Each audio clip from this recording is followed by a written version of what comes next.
Cet épisode a été créé à partir de l'anglais en utilisant l'intelligence artificielle. Bienvenue dans cette deuxième partie avec le Dr Sean Hopkins, consacrée au livre de 2 Samuel et un roi. Passons maintenant à ce qui sera, je pense, le dernier point que nous aborderons. Nous avons déjà évoqué les défis auxquels Salomon sera confronté. Il va être confronté aux mêmes difficultés que David, à savoir ce contre quoi met en garde le passage biblique sur la restauration, satisfaire son orgueil et exercer un pouvoir injuste. Il va instaurer le service obligatoire. Et permettez-moi juste de mentionner rapidement ce point avant de passer à la discussion sur le temple. Il existe un autre principe de leadership que Salomon finit par trahir. Il obtient les avantages qu'il souhaite d'une manière qui fonctionne à court terme, mais qui va jeter les bases de défis à long terme et de désunion au sein de son royaume. Lorsqu'il impose des impôts excessifs, qu'il recourt à une conscription excessive ou qu'il se montre trop exigeant d'une manière malsaine, il prépare alors son royaume à une dissolution future. Et je pense effectivement que nous avons parfois tendance à prendre des raccourcis pour obtenir les résultats que nous souhaitons. Nous pouvons agir ainsi en tant que parents. Nous pouvons agir ainsi en tant que dirigeants.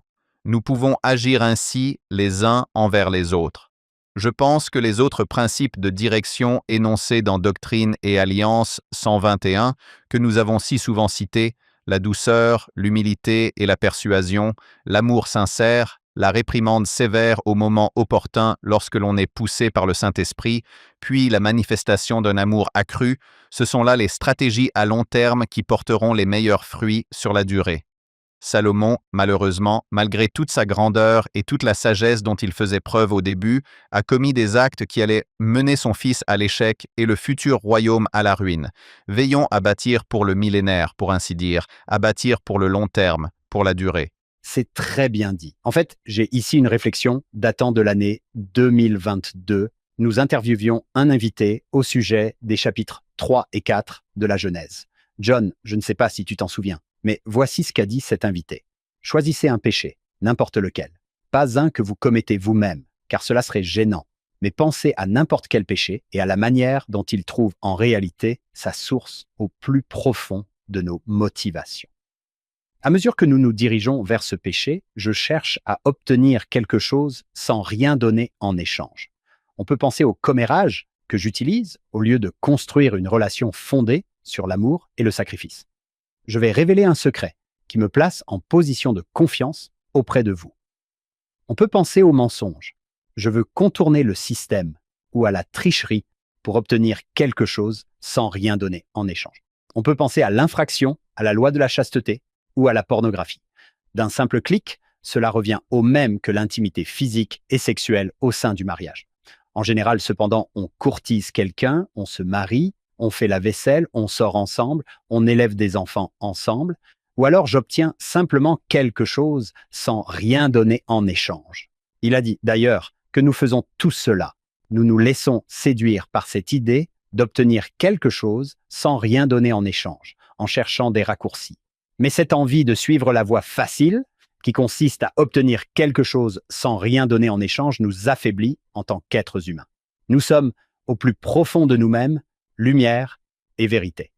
Et lorsque nous péchons pour obtenir ce que nous voulons, cela déforme notre identité. Nous avons alors besoin de la rédemption qui vient par l'expiation du Christ et en réacceptant la vérité. Cette première grande vérité de la vie mortelle, je gagnerai mon pain à la sueur de mon front. John, je ne sais pas si tu t'en souviens, mais notre invité était le Dr Sean Hopkins. Cela m'a vraiment marqué. Il a dit « Regarde le premier commandement que Dieu donne à Adam. Tu travailleras à la sueur de ton front. Et regarde ensuite ce que Satan dit à Caïn. Tu n'as pas besoin de faire ça. Tu peux prendre ce que tu veux. Le premier commandement est la première tentation. » Sean, est-ce que cela s'inscrit bien dans ce contexte? Tu as sûrement amélioré cette citation. Ça sonne bien mieux que tout ce qui aurait pu sortir de ma bouche. Et merci pour ce que tu as fait pour peaufiner ça. C'était marrant. Je ne savais pas que tu allais dans cette direction. Et puis je me suis dit, attends, ça me dit quelque chose. C'était très rusé de ta part. Et je pense effectivement que ça s'intègre bien ici. Nous voulons construire pour que cela dure, mais nous sommes tentés de ne pas le faire. Nous sommes tentés de prendre ces raccourcis. Je pense qu'il y avait des gens qui disaient « Nous voulons voir un signe ». Je pense que c'était une façon de vouloir obtenir quelque chose sans rien faire en échange. Je veux le témoignage, je ne veux faire aucun effort, je veux la preuve, je ne veux pas faire de recherche ni fournir d'efforts. Et quand Jésus dit que c'est une génération méchante et adultère qui recherche un signe, qu'est-ce que l'adultère? Je veux le plaisir d'une autre personne. Je ne veux pas m'engager envers une autre personne. Ça ressemble à la même chose. Pour moi, Doctrine et Alliance 121 est un manuel de leadership par excellence. Il n'y a rien de comparable à mes yeux. Dans toute la littérature mondiale, je ne trouve rien de plus puissant. Voici comment interagir avec les autres êtres humains pour essayer de faire le bien. C'est Doctrine et Alliance 121. Je pense que cela commence vers le verset 28 ou 30, puis va jusqu'au verset 34 et jusqu'à la fin. Je m'en inspire, bien qu'imparfaitement, chaque fois que j'essaie d'interagir avec les autres de manière positive. C'est pur, c'est puissant. Comment Joseph Smith a-t-il pu nous donner cela? C'est le Seigneur qui nous l'a donné et j'adore ça. L'essence même du pouvoir est venue d'une prison. L'essence même de la liberté vient d'une prison. Nous en avons déjà parlé à plusieurs reprises, n'est-ce pas? Je pense que c'est exactement ça. Ce sont les relations interpersonnelles. Quand on lit ça, on se dit « c'est brillant ». Et ces trois péchés dont j'ai parlé, ces trois choses qui nous poussent à dissimuler nos péchés, à satisfaire notre orgueil, notre ambition vaine et à exercer une domination injuste, on les retrouve chez Saül. On peut retracer sa chute à travers ces trois péchés. C'est tout simplement fascinant de voir à quel point cela se produit souvent. Et puis, une fois qu'on commence à s'en rendre compte, on le voit apparaître dans notre propre vie. Pour moi, cette profonde compréhension de la nature humaine a été révélée à Joseph Smith par Dieu. Examinons maintenant les chapitres consacrés au temple. C'est magnifique de voir ce jeune Salomon demander de la sagesse, mais c'est difficile de le voir lutter contre certains des mêmes défis que ceux auxquels David est confronté. Voir si souvent ces personnes que nous aimons lutter, j'espère, une fois de plus, nous sert d'avertissement. Nous avons tendance à penser « Eh bien, ma façon de faire est la meilleure. Soyons simplement prudents, car je pourrais peut-être reconnaître certaines de ces mêmes tendances dans ma propre vie. » D'accord. Parlons du temple. Il y a ici un élément fascinant que j'ai parfois utilisé, mais peut-être à tort. Je vais donc simplement l'évoquer. La fin du chapitre 6 du premier livre des rois nous indique combien de temps il a fallu à Salomon, combien de temps il a passé à construire le temple, 7 ans. C'est un beau chiffre symbolique qui renvoie à l'achèvement de la création. Le temple commémore cette idée de création et d'achèvement, et il est conçu pour créer et nous mener à l'achèvement. Puis, il a passé 13 ans à construire son propre palais, 7 ans pour le temple, 13 ans pour construire sa propre demeure. On commence déjà à voir que les choses déraillent un peu pour Salomon. C'est une interprétation possible et c'est peut-être une interprétation juste. Elle est peut-être tout aussi juste, voire plus juste. C'est une approche différente. Il se précipite, pour ainsi dire, avec le temple. Il construit d'abord le temple, y consacre le plus d'attention et met plus de temps à achever sa propre demeure.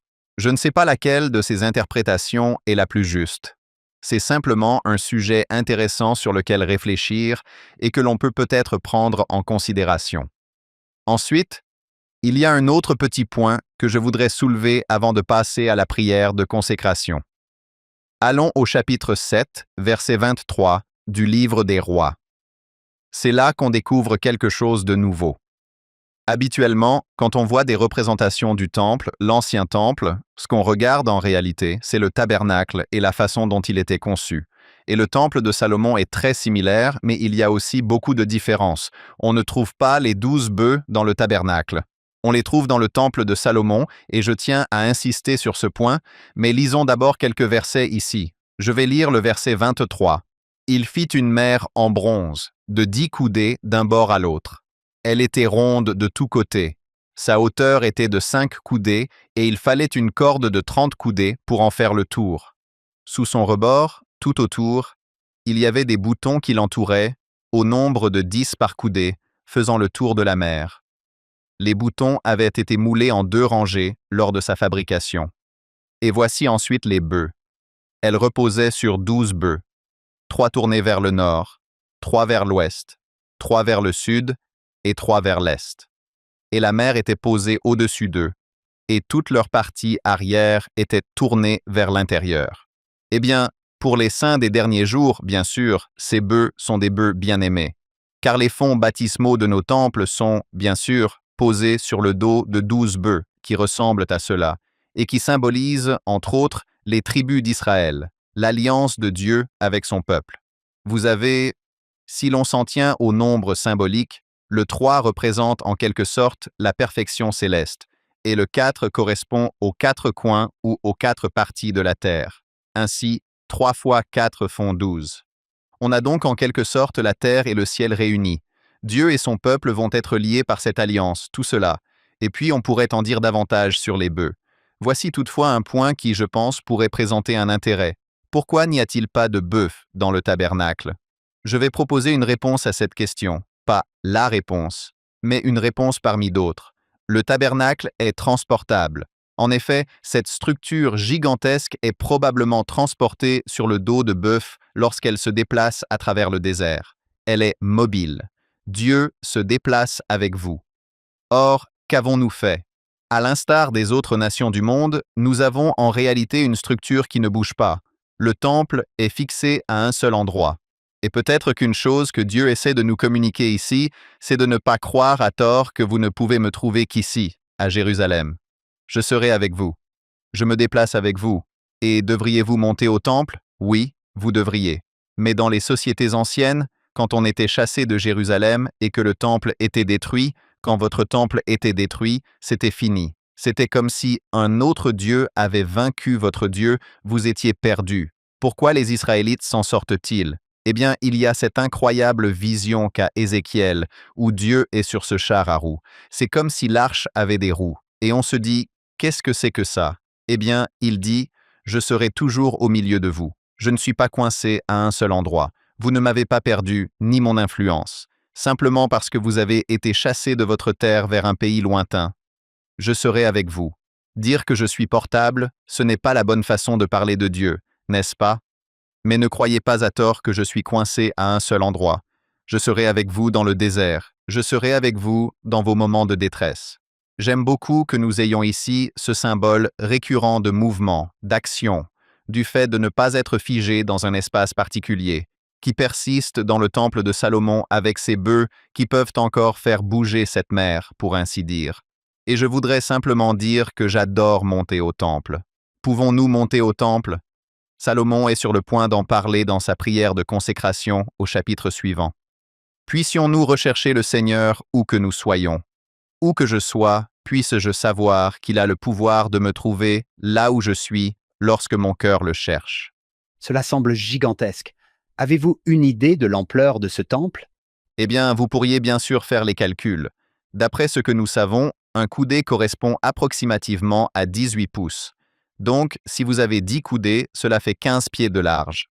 L'une des théories des spécialistes de la Bible à ce sujet, et vous entendrez Dan Belknap, l'un de nos collègues, en parler, est que toutes ces proportions, notamment celles de l'autel, correspondaient à celles du temple de Salomon.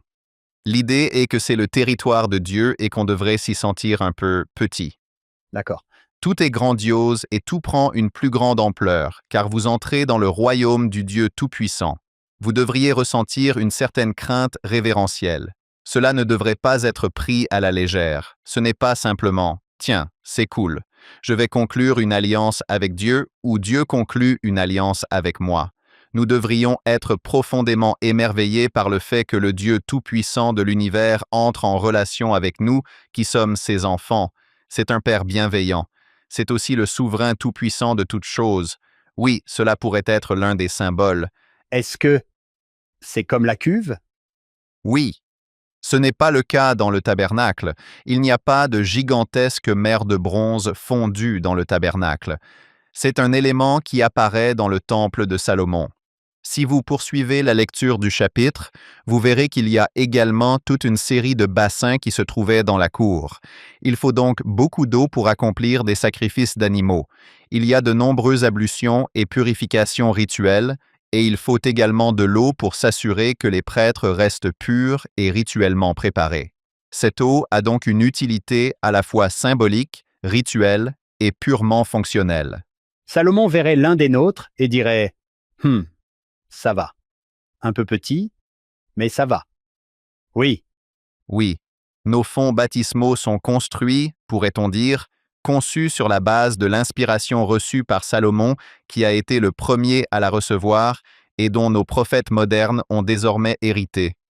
Voici comment nous devrions construire nos fonds baptismaux aujourd'hui, dans nos temples. Bien. Ouah. Je viens de me donner un coup dans l'œil avec mes lunettes. On peut laisser ça tel quel. ouais, ça a l'air énorme, mec. Ouais. Eh bien, c'est pareil pour l'autel. Ce sont des formes gigantesques. Parlons-en. La mer de bronze n'était donc pas un baptistère à l'époque. C'était l'eau nécessaire au sacrifice.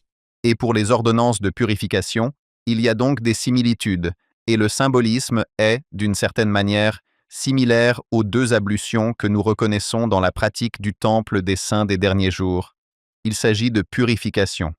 Il s'agit de sainteté devant le Seigneur, tout comme le baptême. Mais nous n'avons aucune indication que des baptêmes aient jamais été célébrés là-dedans. Ils disposaient de mikvé, de mikvaot, où ils s'immergeaient rituellement, et ceci servait à se préparer à monter sur le mont du temple. Donc, s'il existe quelque chose de ce genre, cela n'apparaît pas clairement d'après ce que nous pouvons voir dans le récit biblique. Merci Hank. Nous parlons ici de dimensions gigantesques. Nous imaginons souvent les chérubins sur l'Arche d'Alliance. Si vous regardez les chérubins, 1 Roi 6, verset 23, dans le sanctuaire, il a fait 2 chérubins et nous ferions mieux de le faire avec précision. Je crois qu'Avram Shannon, dans un précédent podcast, en parlait. En hébreu, chérubin est déjà au pluriel. Nous n'avons pas besoin d'un S à la fin. Qu'est-ce que tu disais, John?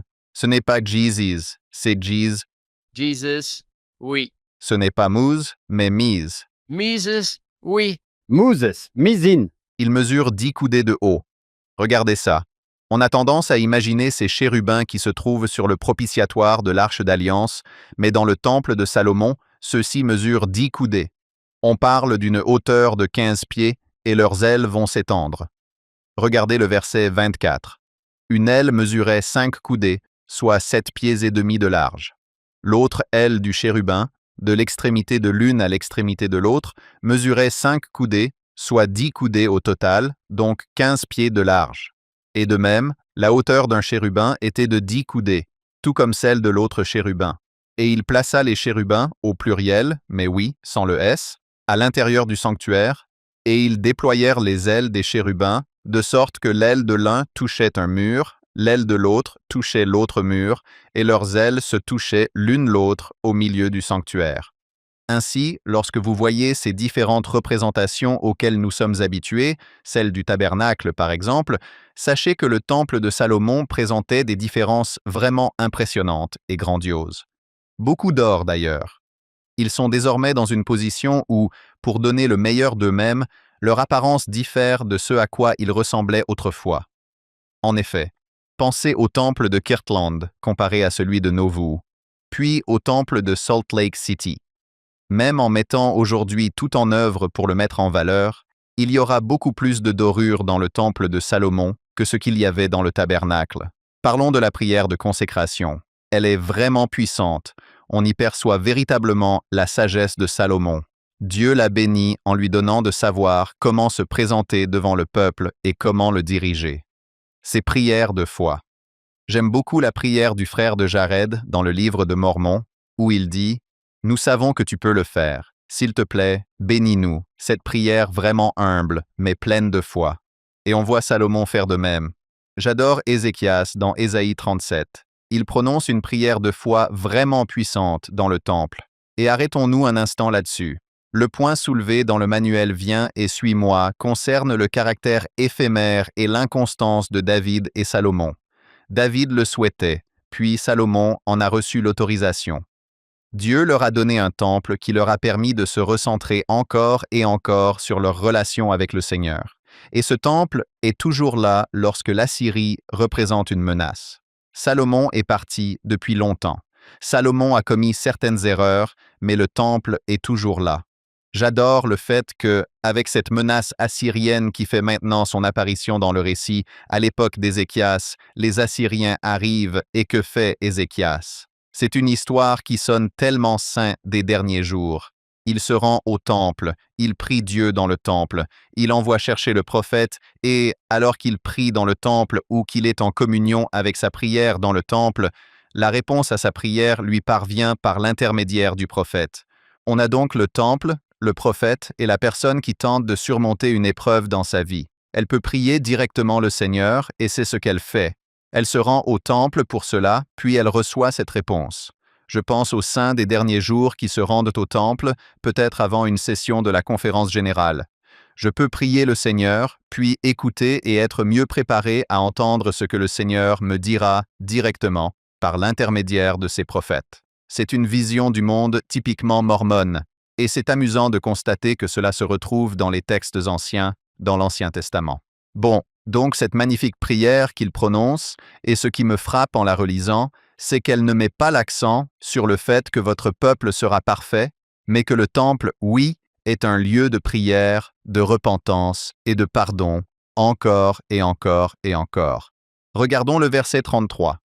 Lorsque ton peuple d'Israël sera abattu devant l'ennemi, lorsque nous serons confrontés à des épreuves, parce qu'il aura péché contre toi et qu'il se tournera de nouveau vers toi, ce retour étant symbolisé par le retour au temple, qu'il confessera ton nom, qu'il priera et t'adressera des supplications dans cette maison, alors écoute-le depuis les cieux, pardonne le péché de ton peuple et ramène-le vers toi.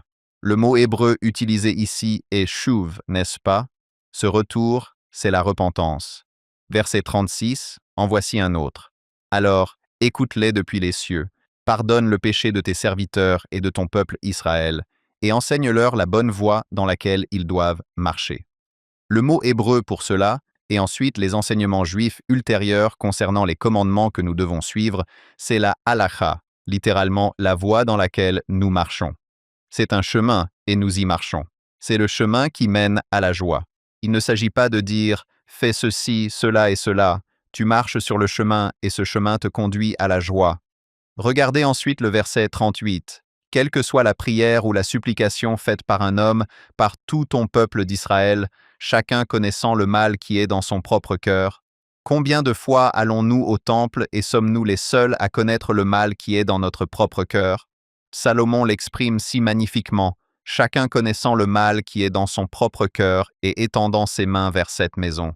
Or, tu n'es même pas dans la maison, mais c'est un symbole de ta relation avec le Seigneur. Alors, écoute depuis les cieux ta demeure, et pardonne, agis, et donne à chacun selon ses voies dont tu connais le cœur, car toi seul, tu connais le cœur des enfants des hommes. Nous devons veiller à bien comprendre le verset 41. De plus, en ce qui concerne l'étranger qui n'appartient pas à ton peuple d'Israël, mais qui vient d'un pays lointain. Verset 43. Écoute-le depuis les cieux, ta demeure. Et j'aime cette attention que nous verrons également dans Ésaïe, portée aux besoins de ceux qui ont été des étrangers, mais qui sont accueillis et bénis. Puissions-nous prêter attention à ceux qui n'ont pas fait partie des nôtres, mais qui, inspirés par cette pratique, viendront prier le Seigneur à cause de cela. Permets-moi d'en citer un dernier, le verset 47, qui parle du cas où ils seraient dispersés, s'ils sont dispersés à travers le monde, mais s'ils se souviennent de leur terre, même s'ils ont été emmenés en captivité, s'ils se repentent et t'adressent des supplications, verset 49, alors écoute leurs prières et leurs supplications dans les cieux, défends leur cause et pardonne à ton peuple. Et il y a ce moment vraiment formidable qui survient après qu'il a fini de prier Dieu. Il se tourne alors vers son peuple pour le bénir. Je pense que les saints des derniers jours, en particulier ceux qui ont reçu leur dotation, savent à quel point le temple est un lieu de prière puissant. Ce que nous ne voyons souvent pas, c'est que ceux qui officient lors des ordonnances se tournent ensuite vers nous et nous offrent ce genre de bénédiction, comme le fait Salomon. Je pense que l'une des raisons à cela est que Dieu nous rassemble tous d'une manière qui n'était pas possible pour les anciens Israélites, nous amenant tous en sa présence pour ensuite nous permettre de nous tourner vers les autres et de les bénir lorsque nous quittons le temple. Nous devenons la voix sacerdotale. Voici le roi Salomon, et Dieu promet de faire de nous des rois et des reines, des prêtres et des prêtresses. Le temple est le lieu où cela commence à se réaliser. Lorsque vous y retournez et que vous présidez une ordonnance au nom d'une autre personne, quelqu'un qui est décédé, vous Je ne dis pas que vous occupez la fonction de prêtre ou de prêtresse, mais vous exercez une fonction sacerdotale pour accomplir une ordonnance au nom d'un autre être. En réalité, nous devenons comme Salomon dans ce récit lorsque, en tant que saints des derniers jours, nous nous présentons devant le Seigneur pour l'adorer et renouveler nos alliances dans sa maison sainte. Je pense donc qu'il y a ici beaucoup de choses vraiment belles et puissantes. Sa prière est si poignante. Il se montre si vulnérable alors qu'il est entré et sorti devant le peuple et qu'il le guide pour le ramener sain et sauf chez lui. Oui, je ne sais pas s'il y a des éléments qui trouvent un écho chez vous deux concernant notre propre pratique du temple en tant que saints des derniers jours et la façon dont vous la comprenez et la percevez qui pourrait vous aider à aborder ce chapitre. J'adore la façon dont il prie pour tous les aspects de la vie et des relations entre les uns et les autres, ainsi qu'avec les étrangers. J'ai examiné ces 7 points de la prière de consécration: le jugement mutuel au verset 31 et 32, la défaite au combat au verset 33 et 34, la sécheresse au verset 35 et 36 et les catastrophes naturelles des versets 37 à 40. L'étranger est le venu d'ailleurs, comme vous l'avez dit, des versets 41 à 43, la victoire à la guerre au versets 44 et 45, puis l'exil et la captivité des versets 46 à 53. Et pour répondre à votre question, je viens de souligner le verset 43, afin que tous les peuples de la terre connaissent ton nom. C'est là tout l'effort missionnaire. C'est vraiment impressionnant de voir que Dieu est disposé à pardonner à son peuple puis à l'utiliser. Remarquez que cela se produit généralement à 2 moments. Lorsque nous atteignons l'âge requis pour recevoir notre dotation, dès que nous sommes prêts, mais souvent juste avant qu'il ne nous envoie dans le monde pour partager la puissance de son nom et que nous allons rassembler un peuple, ou juste avant notre mariage, lorsque nous allons fonder une famille et essayer de rassembler ce peuple. C'est ce qu'il veut que nous fassions.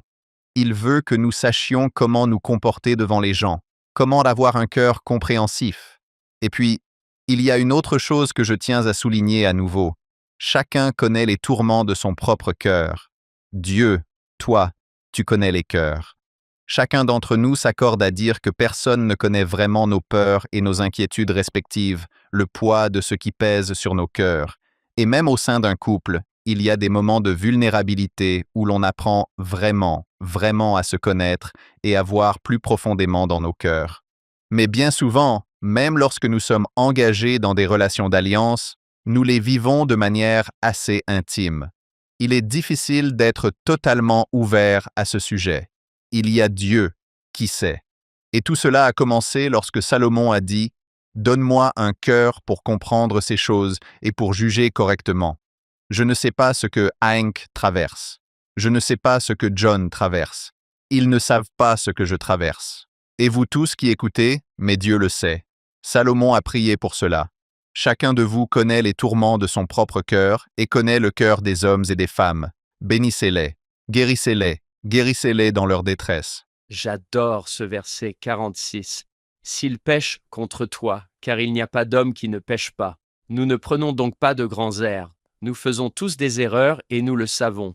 Aidez-nous, s'il vous plaît. Heureusement, nous avons un Dieu qui aime ses enfants. Il doit nous le rappeler souvent. Je pense que nous devons nous le rappeler mutuellement, très souvent, car il a clairement montré à quel point il s'intéresse à ses enfants. Parfois, nous pensons « Ah, mais pas moi quand même ». Je me demande si Néphi n'a pas utilisé exactement ces mots-là ou quelque chose de similaire, car il nous dit « J'ai construit un temple semblable à celui de Salomon ». Je n'ai pas pu le faire parce que je ne disposais pas de tous les objets précieux. Mais j'ai essayé. Les chérubins étaient un peu plus petits. Néphi a peut-être lu quelque chose de similaire à cela, car on peut presque entendre Néphi dans certains de ces passages. S'ils sont emmenés en captivité ou loin d'ici, ils reviendront vers toi de tout leur cœur et de toute leur âme. Ceux qui les ont emmenés en captivité chez ses ennemis prieront vers toi en direction de leur pays, que tu as donné à leur père, la ville que tu as choisie, la maison que j'ai bâtie pour ton nom. Écoute leurs prières et leurs supplications dans les cieux, ta demeure, et défends leur cause. C'est intéressant. Nous avons ici la maison d'Israël qui a été choisie pour bénir toute la terre et à un moment donné, c'est peut-être un peu une prophétie ici, elle sera dispersée. Je t'en prie, défends leur cause. On retrouve là un écho de Néphi et de Jacob, dans l'idée qu'un jour, Dieu se souviendra d'Israël et d'Ésaïe. Oui, tout à fait. J'ai vécu une expérience amusante pendant mes études supérieures.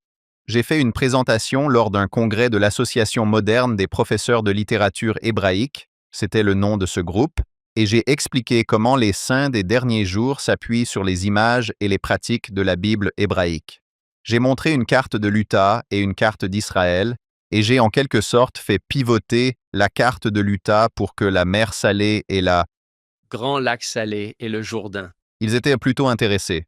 Mais ensuite, un homme s'est énervé quand j'ai parlé de la construction des temples et que j'ai évoqué la multiplication des temples. Il s'est énervé. Il m'a même interrompu en disant « Vous ne pouvez pas faire ça. Il n'y a qu'un seul temple, et c'est un concept très lié à la terre, qui correspond à la vision ancienne de l'influence de Dieu et de la rédemption. Il faut être racheté par rapport à la terre. On ne peut pas faire ça avec un seul temple. Si on commence à multiplier les temples, on dilue la sainteté, on dilue le pouvoir. » J'étais sur le point de répondre quand il a été hué par d'autres participants à cette conférence. « Tu ne sais pas de quoi tu parles. Relis ta Bible. Il y avait plusieurs lieux saints. Ce n'est que plus tard qu'ils les ont regroupés en un seul. » Je me suis dit « Oh bon, d'accord, passons à autre chose alors. » Et nous sommes simplement passés à autre chose et ils ont fait le travail à ma place. C'était assez fascinant d'observer cela se produire. Nous avons notre propre conception, bien sûr, et nous sommes, disons, assez uniques dans cette idée d'un peuple chrétien doté de temples. Dieu habite au ciel, et il a des enfants physiques sur cette terre physique. Et il existe un lieu, un espace où nous pouvons aller renouveler nos alliances et le rechercher. Et le temple ne fait pas obstacle à notre relation avec le Seigneur. Il nous rapproche et nous unit à Dieu dans les cieux, et nous permet de le comprendre, ainsi que de renouveler et de recréer ces relations d'alliance encore et encore. Sean, à ce propos, je sais que tu aimes le rétablissement. Comment vis-tu le fait d'étudier le ministère prophétique des débuts de Joseph Smith, où l'on part de la Bible, de Jésus et du livre de Mormon, puis où l'on commence à parler de la prêtrise et de la Sainte Seine? On s'éloigne alors en quelque sorte de l'Amérique protestante, on devient catholique, puis on commence à parler du temple. J'aimerais juste que tu nous en parles, car tu as raison. En tant que saint des derniers jours, notre religion s'inspire fortement de l'Ancien Testament. Et je ne sais pas si tous les saints des derniers jours en ont même conscience. Oui. Dans cette présentation, j'ai parlé des patriarches et des grands prêtres, et ce n'est pas vraiment un concept typique du Nouveau Testament. En tant que spécialiste des études de l'Ancien Testament, je trouve vraiment fascinant de voir Dieu rassembler en un tout toutes ces choses, de l'Antiquité à l'époque moderne. Il y a un passage très puissant dans Ésaïe où il dit « Dans les derniers jours, j'amènerai l'étranger, le forainier et même l'eunuque, je les amènerai dans ma maison, et là, je leur donnerai Yad Vashem, ce qui est généralement traduit par un mémorial et un nom ou un lieu et un nom. Shem signifie nom. Yad signifie littéralement main. Je vais les faire entrer dans ma maison sainte et là, je leur donnerai une main et un nom, ma main d'alliance et un nom. » Au musée de l'Holocauste Yad Vashem à Jérusalem, il y a une salle des noms où sont honorés les noms de ceux qui auraient pu être oubliés et qui sont morts dans l'Holocauste. Ce sont des vies qui ont été vécues et nous ne voulons pas oublier qui ils sont. J'aime beaucoup cette initiative des saints des derniers jours concernant le temple. Lorsque les saints des derniers jours se rendent au temple et que, bien sûr, nous accomplissons des œuvres pour nos propres ancêtres, nous nous souvenons de ceux qui ont été oubliés et nous leur disons « Votre vie avait un sens et elle ne sera pas oubliée. Je vais vous amener dans sa maison sainte et vous y recevrez une main et un nom, une place et un nom. Vous aurez à nouveau un foyer, non pas en tant que personne oubliée, mais en tant que personne que Dieu connaît aussi bien qu'il me connaît aujourd'hui, et je me souviendrai de vous et je vous honorerai. » Le fait de me souvenir des oubliés, des exclus, des marginalisés, pour ainsi dire, et de les amener dans la maison sainte de Dieu est une œuvre si belle et si sainte qui a un sens dans ma vie. Cela me transforme aujourd'hui. Ces pratiques sont une profonde source d'inspiration pour moi. Elles changent ma vie. J'adore ça. Une main et un nom. Des noms qui n'ont peut-être pas été prononcés depuis des centaines d'années sont prononcés avec révérence et amour dans un temple. C'est vraiment génial. Oui. Sean, juste une question par curiosité. Il est dit que Salomon étendit ses mains vers le ciel. Était-ce courant de prier ainsi dans le monde antique? Il ne baisse pas la tête et ne croise pas les bras. On retrouve en effet beaucoup de symbolisme lié aux mains, et on évoque assez régulièrement cette idée de main levée vers le ciel dans un contexte sacrificiel. Parfois, il faisait même une offrande agitée ou levée, en disant en substance « J'ai fait ce sacrifice, et maintenant je l'élève devant toi ». Nos amis juifs parlent souvent de la prière en ces termes. La prière est le sacrifice moderne que nous élevons vers le ciel. Notre foi, notre temps, nos efforts que nous présentons à Dieu dans les cieux. Mais il existe toutes sortes d'images très puissantes. J'ai évoqué Yad Vashem. Il y a des passages dans les psaumes où, vous savez, le psalmiste dit « Retire ta main de ton sein et offre-la-moi. Permets-moi de renouer cette relation avec toi, là où Dieu est. » Et, tu sais, dans Ésaïe, il dit « Je vais te tenir par la main droite. » Puis il ajoute « Tu me tiens par la main droite et je vais traverser le feu avec toi. » Et j'adore cette image d'un Père céleste aimant marchant main dans la main avec son enfant. Je vais marcher avec toi, et bien que je sois le souverain tout-puissant de toutes choses, je vais te tenir la main. En tant que jeune père, c'était toujours un plaisir de voir ce petit enfant s'approcher de vous et lever les deux mains, n'est-ce pas? Comme pour dire « Prends-moi dans tes bras », n'est-ce pas? Comme pour dire « Je suis là ». Alors, si je me promenais autour du temple à l'époque de Salomon, est-ce que je les verrais prier les mains levées et non baissées, sans incliner la tête? Souvent, pas nécessairement toujours, mais oui, souvent, cela constituait un rituel de prière très puissant. C'est intéressant, c'est magnifique. Hank, où vois-tu ce verset? Les mains levées vers le ciel. C'est dans un roi 8:22. Salomon se tint devant l'autel du Seigneur en présence de toute l'assemblée d'Israël et étendit ses mains vers le ciel. Ça doit être difficile de garder les mains levées aussi longtemps. C'est une longue prière. Oui, et c'est ce que montre l'illustration du manuel Viens et suis-moi. Sean continue. Si je me promène dans le temple, que pourrais-je voir d'autre? En ce qui concerne leurs différents sacrifices, tu verras qu'ils procèdent de différentes manières. Il y a le sacrifice par élévation, où ils offrent le sacrifice au ciel avec ce geste. Il y a aussi le sacrifice par agitation, où ils font un mouvement de va-et-vient comme ça. On voit aussi des mains levées en prière. L'un des symboles gestuels fascinants que j'ai étudié et dont j'ai appris l'existence auprès de spécialistes de la Bible non membres de l'Église de Jésus-Christ des Saints des derniers jours, j'ai d'ailleurs rédigé un article à ce sujet, concerne le moment où Aaron ou d'autres prêtres sont consacrés ou mis à part. En substance, ils sont ordonnés ou mis à part pour exercer une fonction sacerdotale. On leur confère le pouvoir et l'autorité sacerdotaux. Le terme hébreu utilisé ici est littéralement « malé et taillade ». Cela signifie donc que la main va être remplie. Il n'est pas question de consécration. Le texte hébreu dit littéralement « et la main d'Aaron fut remplie », ce qui, dans la version du roi Jacques, donne quelque chose comme « quoi ». Cela ne veut rien dire.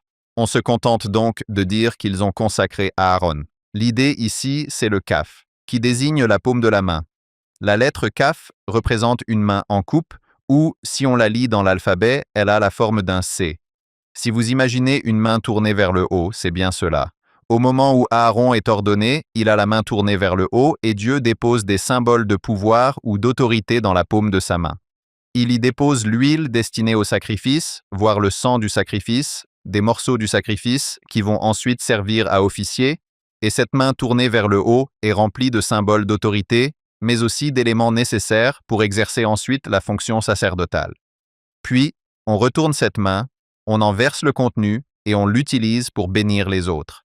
Si nous voulons appliquer cela à notre vie lorsque nous sommes mis à part, c'est comme si Dieu déversait des bénédictions sur nous et que nous devions les recueillir.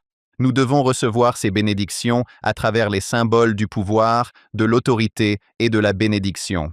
Imaginons que je sois instituteur. Je vous bénis en vous accordant la sagesse nécessaire pour enseigner. Puis, nous entrons dans la classe, nous retournons nos mains et déversons ces bénédictions qui nous ont été accordées sur ceux que nous avons bénis. Ce symbole peut également prendre d'autres formes. On peut penser au Christ recevant puis buvant la coupe amère. On peut penser à la coupe de la Sainte Seine que l'on tient dans notre main tournée vers le haut. On peut penser à la manière dont il nous bénit en nous conférant pouvoir et autorité dans les différents lieux où nous servons dans nos appels, au temple, lors de la conclusion d'alliance, etc., etc. Cela aurait-il un rapport avec le fait qu'il recueillait également le sang, n'est-ce pas? Il recueillait le sang, puis allait l'asperger. En fait, l'un de nos collègues a également écrit à ce sujet, Kerry Muhlestein. Ils ont découvert des coupes utilisées à des fins rituelles en Égypte sur lesquelles figurait une main. C'est donc comme si la coupe représentait la main. On recueillait alors le sang dans cette coupe afin qu'il puisse être utilisé dans le cadre du sacrifice. Et je pense aux emblèmes du corps et du sang du Christ que je reçois dans ma main. Il y a là un véritable pouvoir caché dans ce symbolisme de la main. Il est enfoui dans la Bible hébraïque, car il ne transparaît pas dans la traduction de la version du roi Jacques. Merci, c'était fantastique. Si quelqu'un souhaitait lire cet article, On le trouve dans un ouvrage de Sperry, intitulé « L'Évangile du Christ » dans l'Ancien Testament, disponible au Centre d'études religieuses. L'article s'intitule « Christ and the Calf », C-A-P-H. Il date de 2009. oh merci, Oui, si quelqu'un cherche une lecture légère ou s'il a du mal à s'endormir le soir, cela pourrait vous être utile. Personnellement, j'aime bien cet article, mais je ne suis pas tout à fait impartial. Quoi qu'il en soit, je ne veux pas dénigrer mon propre article. Je trouve que ces symboles sont vraiment puissants, car pour nous, saints des derniers jours, ils nous orientent vers le Christ et vers nos propres alliances du Temple. Si vous cherchez de bonnes lectures, rendez-vous simplement sur amazon.com, tapez Sean, S-H-O-N, et Hopkin, H-O-P-K-I-N.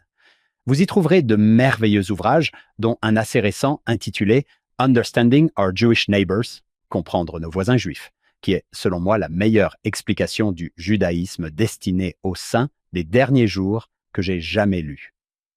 Merci, Hank. Le rabbin qui en est le co-auteur s'est chargé de la partie consacrée à la compréhension du judaïsme, tandis que j'ai apporté quelques liens avec les saints des derniers jours qui, je pense, peuvent être utiles. Ce qu'il a écrit est peut-être la meilleure brève introduction au judaïsme que j'ai jamais lue. Je trouve que c'est vraiment très bien fait. Il s'agit du rabbin Mark Diamond, qui a fait un excellent travail. Pour moi, le temple en tant que lieu de prière est en quelque sorte l'élément principal qui revient sans cesse dans ce chapitre, et c'est exactement ainsi que les saints des derniers jours le perçoivent. On le constate aujourd'hui en Israël, à Jérusalem. Le mur des lamentations n'est même pas le mur de l'ancien temple, c'est le mur de l'estrade sur laquelle le temple était érigé. C'est un lieu de prière fervente. C'est toujours l'endroit où les gens reviennent, où les Juifs reviennent pour rechercher le Seigneur dans cette relation d'alliance, y glisser de petites prières, des noms ou des bouts de prière, puis les placer, vous savez, dans les fissures du mur. En voyant ce thème ancien, puissions-nous, nous aussi, considérer le temple comme un lieu de prière. Que fais-je lorsque je me rends au temple? Mon cœur recherche le Seigneur de toutes les forces dont je suis capable. C'est magnifique.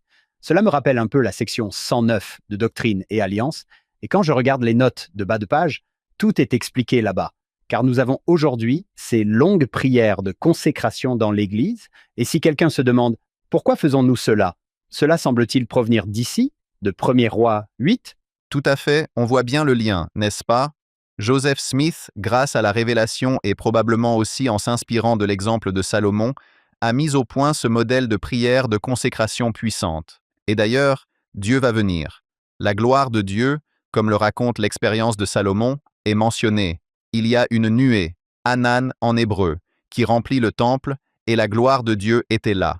Cette nuée semble agir comme un voile pour empêcher les gens de voir pleinement la présence de Dieu et sa sainteté toute-puissante, mais ils peuvent ressentir la gloire. Ils peuvent ressentir la gloire de Dieu. Et donc, si l'on pense au voile et à la manière dont nous devons nous préparer pour voir la gloire de Dieu, il est pourtant là. Il est là, dans le temple, à nous attendre. Le Seigneur est apparu à Salomon. C'est tellement beau, et il dit quelque chose de très similaire à la section 110. « J'ai sanctifié cette maison que tu as bâtie. » Oui, c'est ce que fait Dieu. Parfois, il y a cette expérience, enfin, de voir Dieu face à face. C'est comme ça, Et je pense que souvent, cela est motivé par le désir d'être le plus cool ou le plus spirituel de la pièce. Dieu se manifeste de nombreuses façons dans nos vies, et c'est l'une des façons dont il peut se manifester. Son amour, sa miséricorde, ses encouragements m'ont été révélés à maintes reprises lors de moments sacrés pour moi au temple, et j'aime le fait qu'on puisse le trouver là-bas. Mon cœur est attiré vers lui, et c'est ainsi que je parviens à le trouver. J'ai acquis un témoignage de plus en plus fort en étudiant l'Ancien Testament, car je veux comprendre le rétablissement et le livre de Mormon. Si je veux les comprendre, l'Ancien Testament m'ouvre un nouveau monde. C'est tout à fait vrai. C'est l'eau dans laquelle baignent ces autres textes. Quand on lit le livre de Mormon, on se dit « Ah oui, c'est assez clair et simple, je comprends ».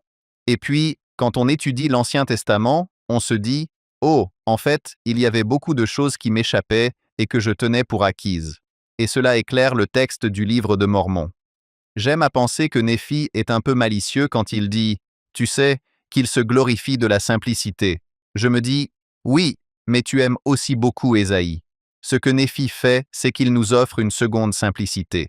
Il a assimilé les enseignements d'Ésaïe, puis il les partage. Il simplifie ou rend clair et simple ce que nous devons savoir. Tout cela s'imbrique d'une manière qui devient plus profonde à mesure que nous étudions l'Ancien Testament. Oui, ça a été une expérience révélatrice. Ces 2 années de Viens et Suis-moi m'ont fait dire « Oh, waouh, ça me fait voir le temple de Kirtland différemment » ou ça m'aide à voir Néphi différemment, ou encore le roi Benjamin. J'ai une autre question juste pour revenir au roi. Il y a bien longtemps, dans un Samuel, le Seigneur a dit « C'est une mauvaise idée ». Ils sont venus voir Samuel et lui ont dit « Donne-nous un roi, comme toutes les autres nations ». Et le Seigneur a répondu « Ce n'est pas une bonne idée ». Et on voit comment cela s'est déroulé. Ce n'était pas une bonne idée. Le Seigneur dit à Samuel « Ils ne veulent pas que je règne sur eux. Ils m'ont rejeté. Ils préfèrent que Saül, David ou Salomon règnent sur eux plutôt que moi. Sean, d'après votre expérience de ces textes, ils ont un roi. Pourquoi faire cela? J'ai parfois presque l'impression que Saül, David et Salomon en sont les victimes. Ils illustrent parfaitement ce point, et c'est effectivement le cas. Je veux dire, les actes de David, les péchés de David, sont en réalité des choses précises, tout comme ceux de Salomon, des choses précises que Samuel leur avait signalées, et contre lesquelles le Seigneur les avait mis en garde par l'intermédiaire de son prophète, Samuel. Et je dirais que cela nous ressemble tellement, n'est-ce pas? Et le manuel Viens et Suis-moi parle de la recherche de roi, cette solution que le monde propose pour résoudre mes problèmes et tout arranger. Je veux être comme les autres et je veux ce genre de solution temporaire. J'ai déjà mentionné ici une phrase que j'ai apprise de quelqu'un à un moment donné. Il y a un vide dans notre âme, et ce vide a la forme du Christ. Nous ressentons tous un sentiment divin de manque, d'incertitude ou de crainte de ne pas compter, d'être insuffisant, de ne pas avoir de valeur. C'est comme un vide dans notre âme que tout le monde désire combler. Le bonheur. Tout le monde dans ce monde aspire à savoir que sa propre vie a un sens. Nous essayons de combler ce vide en nous disant « Si j'ai un roi, alors je saurai que j'ai de la valeur, et je serai comme les autres. » Ou encore « Si j'ai assez d'argent, si j'ai suffisamment de « j'aime » sur telle ou telle page de réseau social, alors je le saurai. » Ou bien nous essayons de masquer cette peur en nous réfugiant dans des substances, en dormant trop ou en regardant des séries à outrance. Aucune de ces choses n'est mauvaise en soi, je veux dire, certaines ne le sont pas intrinsèquement. Beaucoup d'entre elles ne sont pas mauvaises en soi. Mais si on va encore plus loin, on utilise d'autres êtres humains à la place de Dieu, comme un roi. Oh, quand je me marierai, alors je saurai que j'ai de la valeur. On se tourne vers nos colocataires, où, tu sais, nos parents sont censés combler ce vide dans notre âme, et s'ils ne le font pas parfaitement, alors c'est leur faute. Or, en réalité, il n'y a qu'un seul roi capable de combler pleinement notre âme. Le reste est positif et aide réellement, vous savez, ça comble en quelque sorte ces vides, mais Dieu doit passer en premier. Et quand on essaie de mettre notre conjoint à la place de Dieu, tu dois résoudre mes problèmes. Tu dois être la source de mon bonheur. Tu dois anticiper tous mes besoins, savoir ce qu'il y a dans mon esprit et dans mon cœur, et tout régler à ma place. Nous nous persécutons nous-mêmes, nous nous décevons nous-mêmes, nous nous exposons à la déception, et nous persécutons aussi les autres, ceux que nous avons placés dans cette position. Dieu doit être le roi de mon âme. Jésus-Christ et son Père doivent régner en maître sur mon âme, et alors toutes mes relations s'en trouveront renforcées. Et alors, tout ce qui est bon pourra s'écouler librement. Puissions-nous donner la priorité au royaume de Dieu, et alors toutes les autres choses pourront s'écouler sans que nous nous sabotions nous-mêmes. Ta question est tout à fait pertinente, Hank, et vraiment pleine de perspicacité. Merci de l'avoir posée. C'est tellement triste, mais comme vous l'avez dit, c'est tellement nous. Et quand as-tu ressenti ça? Je veux dire, il n'y a pas de meilleur endroit que le temple pour combler ce vide.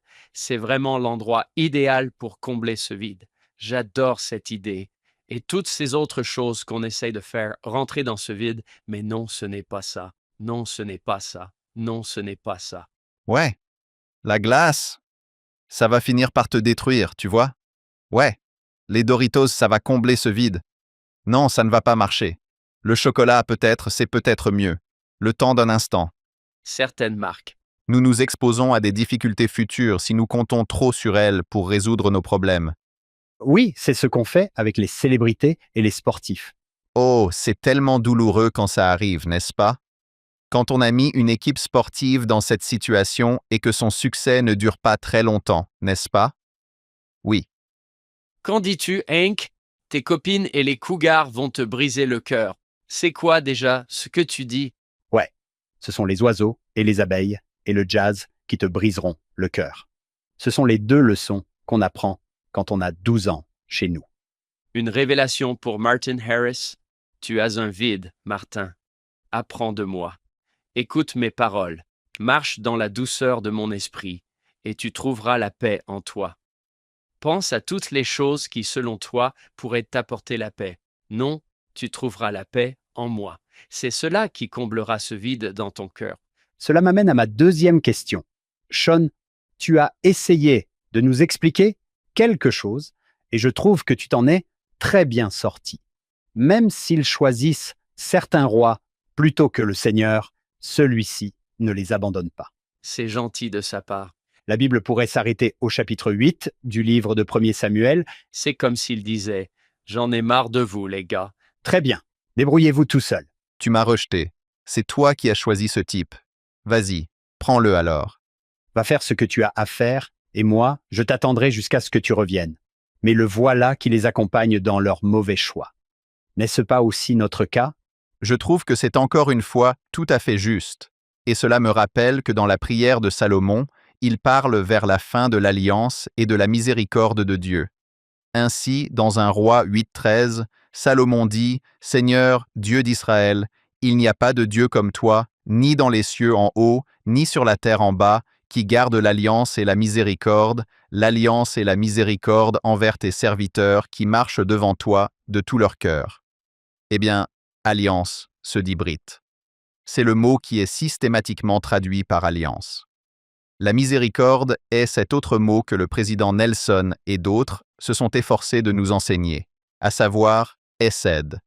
Tu vas faire preuve de hesed envers ton peuple de l'Alliance. Et cela signifie que Dieu se place dans la position de celui qui est constant. C'est lui qui nous attend à la fenêtre. C'est lui qui ne bouge pas. Nous allons dans tous les sens. Et lui, il dit « Moi, je reste là. Vous allez devoir vous repentir et revenir vers moi, mais je suis là. Je suis là pour vous. Vous avez donc préféré quelqu'un d'autre à moi. Cela va vous mener au chagrin. C'est regrettable. Je serai là pour vous guérir. » Et il y a ce magnifique verset dans Ésaïe où il dit « Il essuiera toutes les larmes de leurs yeux, les larmes de leur visage et de tous les visages. » Et j'imagine simplement les mains douces et puissantes de Dieu en serrant mon visage ou celui d'un petit enfant et essuyant doucement ses larmes. C'est moi qui te donne la joie. Il est jaloux. C'est un Dieu jaloux, non pas parce qu'il se soucie que quelqu'un d'autre retienne notre attention, mais parce qu'il se soucie de nous. Il a le pouvoir de nous guérir. Nous savons tous que nous avons connu la souffrance dans nos vies. Nous avons cherché à combler le vide de notre âme en nous tournant vers les mauvaises choses. C'est le Dieu de l'alliance, de l'hesed et de la miséricorde. Je ne l'entends pas souvent dire « Je vous l'avais bien dit ». Oui, J'aime bien cette citation du livre de Mormon. Qu'a dit Mahonri, cela mène assurément à la captivité, n'est-ce pas? Sean, regarde tous ces gens imparfaits. Certains d'entre eux ont vraiment de graves défauts qui les empêchent de se rapprocher de Dieu. Ils tendent la main vers lui et il leur répond par sa miséricorde. Comme tu l'as dit, il est si bienveillant. C'est très différent de la conception courante du Dieu de la Bible hébraïque ou du Dieu de l'Ancien Testament. Et on le voit dans Isaïe. On ne trouve jamais un passage où Dieu dit « je vais pardonner à ceux qui ne se repentent pas ». On ne trouve pas ce genre de passage, mais ce qu'on trouve, c'est qu'il n'y a jamais un moment où il dit « Si vous vous repentez, je ne vous pardonnerai pas. Je serai là pour vous ». Et on voit cela se concrétiser. Ces gens-là, un peu comme nous tous aujourd'hui, sont dans un état lamentable. Dieu reste fidèle à lui-même. C'est le Dieu de l'Ancien Testament. C'est le Dieu de la Bible hébraïque. Et il se manifeste en tant que Jéhovah et le Christ, mais le Père révèle qui il est et ce qu'il ressent à notre égard à l'époque du Nouveau Testament, lorsque Jésus descend sur terre. C'est le même être qui est toujours là, marchant à nos côtés et pour nous. Merci, Sean. Ce fut une journée fantastique. C'est toujours le cas avec Sean Hopkins. Oui, il faudrait qu'on l'invite à nouveau. Eh bien, j'apprécie toujours beaucoup quand tu explores l'Ancien Testament et les autres Écritures avec quelqu'un. Je me dis, waouh, c'était spectaculaire. Il y avait là des réflexions vraiment belles, puissantes et pertinentes. Je suis vraiment reconnaissant de pouvoir y contribuer, même modestement. Merci. Remerciez Jennifer de notre part de nous avoir permis de vous retenir un petit moment. Sur ce, nous tenons à remercier le Dr Sean Hopkins de s'être joint à nous aujourd'hui. Nous tenons à remercier notre productrice exécutive, Shannon Sorensen. Merci, Shannon. Nous tenons à remercier nos sponsors, David et Verla Sorensen, qui nous soutiennent à chaque épisode. Nous rendons hommage à notre fondateur, Steve Sorensen. Nous espérons que vous serez à nouveau des nôtres la semaine prochaine. Nous allons continuer à parcourir l'Ancien Testament sur Follow Him. Pour remercier nos merveilleux auditeurs, nous aimerions vous offrir la version numérique de notre livre, Finding Jesus Christ in the Old Testament. Il propose des réflexions courtes et pertinentes tirées de nos précédents épisodes consacrés à l'Ancien Testament. Rendez-vous sur followhim.co, c'est-à-dire followhim.co, pour télécharger votre exemplaire gratuit dès aujourd'hui. Vous y trouverez également le lien pour acheter l'édition papier. Merci de faire partie de notre famille Follow Him. Bien sûr, rien de tout cela ne serait possible sans notre incroyable équipe de production. David Perry, Lisa Spice, Will Stoughton, Crystal Roberts, Ariel Quadra, Heather Barlow, Amelia Kabuika, Sydney Smith et Annabelle Sorensen.